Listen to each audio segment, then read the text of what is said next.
este camino no ha sido fácil, lo sé, y que va a ser más difícil, porque seguimos peleando con ese elefante entumido, reumático y zángano que no quiere decir la verdad.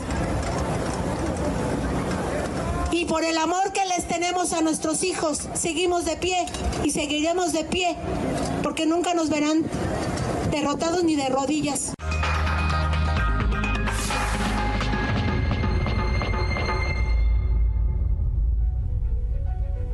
Este día se cumplen 9 años de aquella noche que la han llamado con razón la noche más triste, en Iguala. 43 estudiantes de la Normal Rural Isidro Burgos fueron desaparecidos la noche del 26 de septiembre de 2014. La llamada verdad histórica del gobierno de Enrique Peña Nieto ha terminado por desmontarse. Eso pareciera, pero hay hallazgos y nuevas líneas de investigación que pues pareciera que con base en ello las cosas acabaron o se van construyendo de manera diferente respecto a lo que pasó aquella noche.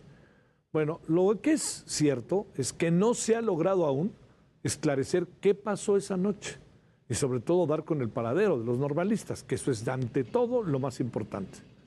A ver, recordemos, en el 2022, el subsecretario de Derechos Humanos y encargado del caso Alejandro Encinas presentó el informe de la Comisión para la Verdad y el Acceso a la Justicia en el caso Ayotzinapa, en el cual se concluyó que en la muerte y desaparición de los estudiantes hubo una colusión entre autoridades federales, estatales y municipales con el grupo delictivo Guerreros Unidos.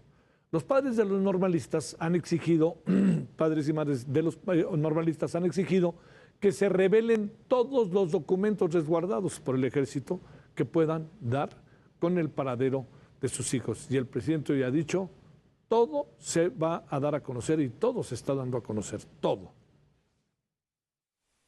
Estamos demandando hoy que se pueda avanzar en las investigaciones y todas aquellas instituciones que tengan información relacionada con el paradero pues deberán aportarla a las investigaciones, a las autoridades que conducen las pesquisas para que podamos avanzar, ¿verdad? Porque al día de hoy hay instituciones como el Ejército Mexicano que se niegan a aportar esta información. Se le ha solicitado al presidente y el presidente pues también ha decidido respaldar al ejército en esta negativa de aportar la información a las autoridades que están investigando. Bueno, quien ha hecho un trabajo en verdad muy acucioso, profundo, ha sido Pablo Ferri, periodista del diario El País. Pablo, te saludo con gusto y te agradezco de nuevo que estés con nosotros. ¿Cómo estás? Gracias, Pablo. ¿Qué tal, Javier? ¿Cómo estás? Buenas noches. Gracias de nuevo. Te planteo, a ver, las últimas horas, las últimas 24 horas nos han dado otra cara de lo que parecía que se iba medio construyendo, ¿no? Están inconformes los padres de familia, lo dicen en sus discursos, Vidulfo Rosales lo dice, el presidente ya empieza a tomar como una cierta distancia, Alejandro Encinas incluso hace un artículo para tratar de explicar hoy en el Universal el asunto. Yo te diría, con toda esa información, Pablo, ¿qué alcanzas a ver? Pues un enredo parecido al que vivíamos justo hace un año. Un enredo que tiene que ver con, entiendo yo, el miedo del gobierno a no quedar bien, con las familias de los 43, a no quedar bien con su propia promesa de hace casi 5 años de que este caso debía resolverse porque era una vergüenza para la memoria de México. Y bueno, y creo que el enredo tiene que ver o apunta precisamente a la información con la cual están construyendo la nueva narrativa, ¿no? O sea, la semana pasada el subsecretario de Gobernación, Alejandro Encinas, recibía a las familias de los 43, les hizo una presentación en exclusiva y en primicia del segundo informe de la Comisión Presidencial para el caso Ayotzinapa. Entiendo que las familias salieron contentas de allí por lo que supe después, igual que sus abogados, que el informe era conciso, concreto y apegado a todos los documentos, testimonios, pruebas, etcétera, que se han acumulado por parte de los diferentes grupos de investigación estos años. Hablo de la Comisión, del GIEI y también de la Unidad Especial de la Fiscalía. Pero claro, al día siguiente, el miércoles pasado, todo empieza a descarrilar porque las familias de los 43 pues insisten en que el gobierno entregue una serie de documentos que a su entender son muy importantes, cuya existencia ha probado el GIEI y pruebas de sobra nos dio en julio pasado cuando entregó su último informe, y que al final recogerían conversaciones intervenidas por el aparato de espionaje militar que funcionaba en Iguala entonces, conversaciones entre integrantes de la red criminal de Iguala que habrían participado en el ataque contra los estudiantes y en el intento de ocultamiento que se dio en los días posteriores, ¿no?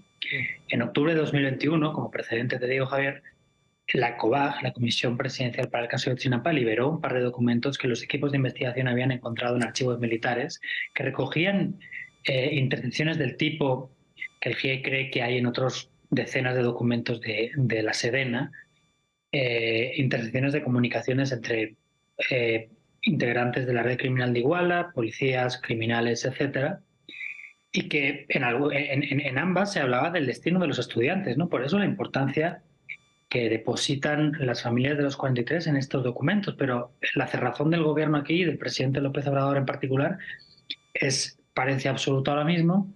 Entonces, bueno, hemos llegado al 9º aniversario con un entuerto absurdo en el que unos dan pruebas de sobra de que hay una serie de documentos importantes para la investigación que deben entregarse, y la otra parte del gobierno dice que eso no existe, ¿no? Entre medias, este lunes pasado, o sea, ayer, el gobierno entregó o trató de leer un resumen o una interpretación del informe que ha hecho la Comisión Presidencial este año, el segundo informe de la COBAG, y este resumen o esta interpretación que se presentó a los padres y madres de los 43 como una relatoría del Gabinete de Seguridad, no un informe de la Comisión Presidencial, ahí pues de repente aparecen elementos que a las familias incomodan, ¿no? Por ejemplo, algunos de las capturas de pantalla que aparecían en el primer informe de la COBAG y que un peritaje encargado por el GIEI el año pasado señaló como inverificables, ¿no? No podía probarse que esas capturas de pantalla, donde aparecían mensajes también supuestamente entre criminales de Guerreros Unidos, fueran ciertos o no.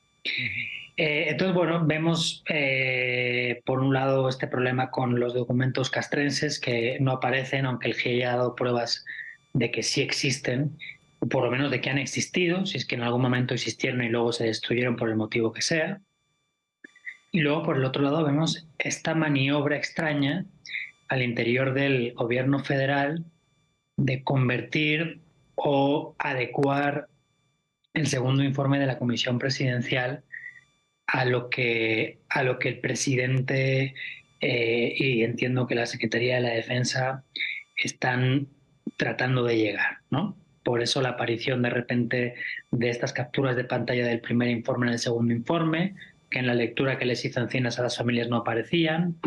Por eso esta insistencia, yo he estado leyendo esta relatoría que ha hecho el gobierno, que han colgado su contenido esta tarde en internet, en la página web de la Secretaría de Gobernación, y de repente aparece o se le da cierto peso a ciertos personajes de la red criminal de Iguala que hasta ahora, bueno, figuraban, existían, aparecían en el universo Guerreros Unidos y aliados, pero no tenían el peso que de repente parecen tener.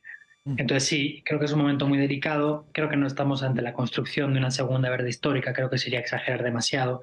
Recordemos siempre de dónde venimos, recordemos que lo que se trató de hacer durante el gobierno anterior fue, bueno, no sé cómo calificarlo, pero desde luego es algo más allá de lo que podría estar intentándose hacer ahora.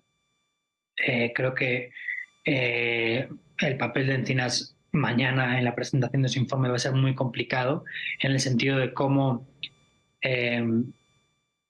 entrelaza este resumen ejecutivo o esta interpretación que se ha hecho de su informe por parte del Gabinete de Seguridad y su propio informe, y Y en todo caso creo que, bueno, que lo que estamos viendo en estos días es el final práctico de las pesquisas del caso Ayotzinapa por parte de los equipos de investigación que aún seguían trabajando tras la despedida del GIEI en julio pasado.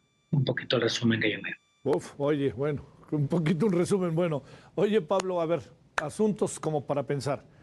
¿Por qué el secretario de la Defensa Nacional dice, pues entonces hay que interrogar al GIL en un documento, que me pareció particularmente delicado el asunto? Y segundo, ¿por qué Vidulfo, entre otros, vuelve a meter, dice, están recordando la verdad histórica? A ver, sobre esos dos puntos, ¿qué es lo que piensas, Pablo?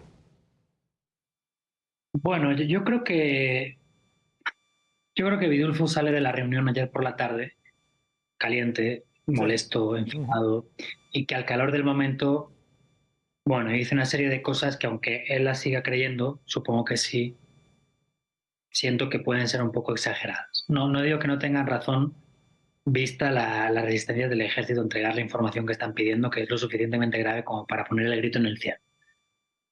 Pero creo que comparar lo que está ocurriendo ahora con lo que ocurrió en el sexenio pasado y ponerlas al mismo nivel, creo que se exagera. O sea, Vidulfo plantea un par de situaciones que le hacen equiparar lo que ocurrió en el gobierno de Peña Nieto con lo que está ocurriendo ahora. La primera es que en este resumen ejecutivo o interpretación del informe de Encinas que se les hace ayer en Palacio Nacional, entiendo que por boca del mismo Encinas, se alude a la presunta infiltración del contingente de normalistas que acudió aquel día a Iguala. Sí. ¿No? Y esto, desde que la CNDH presentó su informe hace ya 5 años, pues había casi desaparecido del mapa. No había demasiadas pruebas, bueno, no había pruebas lo suficientemente robustas para probar esto, ¿no? Y de repente esto aparece como parte importante del ecosistema que plantea el Gabinete de Seguridad del Gobierno Federal. Eso por un lado.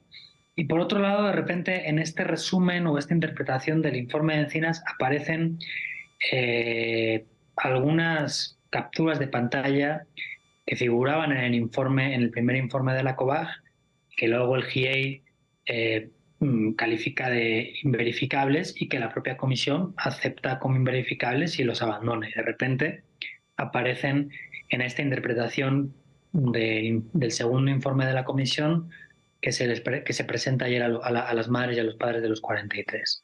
Entonces yo creo que por ahí van las frases que vierte Vidulfo Rosales a la prensa ayer cuando sale de la reunión. Ahora, recordar, digo, comparo un poco porque lo hace él. Yo es que no lo haría, pero bueno, ya que lo hace él, pues me animo y lo hago yo también. Pero yo creo que, en esa época, 2014, cuando la vieja PGR de Murillo y de Cerón y de compañía toman las investigaciones, o sea, lo que hacen es acomodar una realidad que acababa de ocurrir a sus intereses con la intención de zanjar la investigación.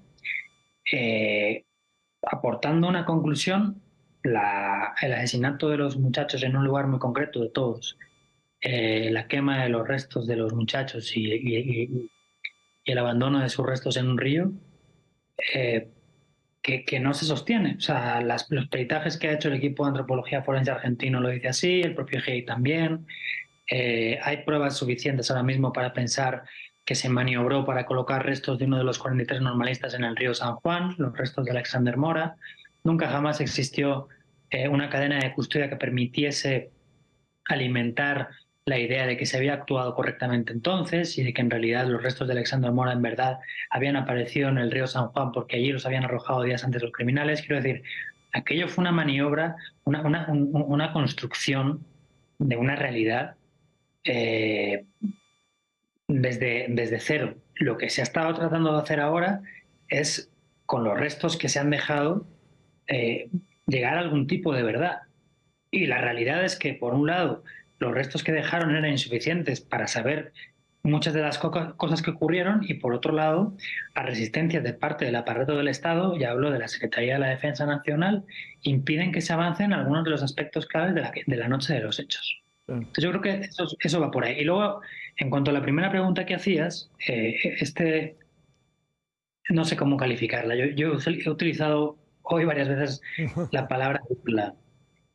Porque esto de que Sandoval les manda a decir a las familias el lunes por terceras personas de que le pregunten al Gil por lo que dice, o por el contenido de la conversación que la propia Secretaría de la Defensa intervino en 2014 con un mando de la policía de Iguala, el subdirector de la policía de Iguala, el jefe del grupo de reacción de la policía a los bélicos. Pues no sé, o sea, es como, oye, pero ¿cómo puedes decirle que a los padres y madres de familia que espiado se explique? Pues vamos a ver, si la Secretaría de la Defensa, en primer lugar, hubiera aportado los documentos en los que aparece el espionaje que fue sometido el Gil, en donde se menciona, porque esta conversación monitoreada es del 26 de septiembre de 2014, y ahí están hablando uno y otro del destino de un grupo de 17 estudiantes, que al parecer están en Barandilla, esta instalación de la Policía Municipal de Iguala, en la noche de los hechos, y que están discutiendo que a dónde se los llevan. Entonces parece que se los van a llevar a un sitio que se llama Brecha de Lobos, por la parte noroccidental de Iguala, perdón. Entonces, si esto es o el resultado del espionaje del ejército, y hay pruebas de que ese espionaje fue mucho más frondoso de lo que aparece en esa intercepción, o sea, lo lógico es que la propia Secretaría de la Defensa mueva tierra, cielo, mar y lo que tenga que mover para que aparezcan el resto de comunicaciones interceptadas que acaban de dibujar el boceto de lo que estaban viendo. Pero que no tiene ningún sentido y parece una burla y no acabo de entender, aunque bueno, como yo no estuve en la reunión, me tengo que fiar de lo que dijo Vidulfo Rosales saliendo de ella.